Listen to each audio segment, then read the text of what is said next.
Alam mo ba na tuwing linggo sa Chinatown, Manila, may mga Pilipino na nakakakuha ng libreng check-up, libreng therapy, at minsan pag may sponsor, libreng grocery? At ang maganda, libre talaga, walang bayad. Tuwing linggo, may mga volunteer doctors at private groups na pumupunta sa iba't ibang bahagi ng Binondo at Chinatown, Manila para magbigay ng libreng optical check-up, vision testing, eye assessment. May ilang nagbibigay pa ng reading glasses, libreng dental check-up, plus libreng pasta, plus libreng linis ngipin, comprehensive dental check, free pasta filling kung may sira ang ngipin, free tooth cleaning para matanggal ang tartar at plaque.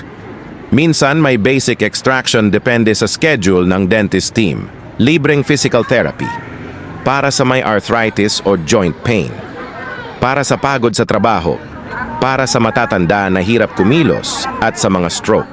At syempre, pagkatapos ng check-up, pag may sponsor minsan, namimigay pa sila ng grocery pack, bigas, delata, instant noodles, hygiene kit, minsan vitamins at gatas para sa bata, at salamat pala sa Hope, Pansy-Terrific, nag-responsor.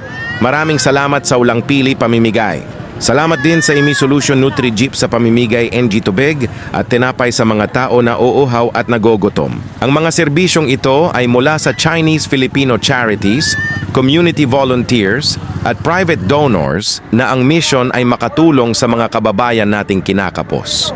Kung may kilala kang nangangailangan, i-check ang weekly announcements ng mga volunteer groups sa Facebook. Nagpo-post sila ng exact location at oras tuwing Sabado ng gabi. Huwag kalimutan i-repost ang video at follow ka na rin parang maraming makakaalam. Please comment sa dagdag kaalaman at kung nandoon ka nung November 30, comment ka kung anong masasabi mo.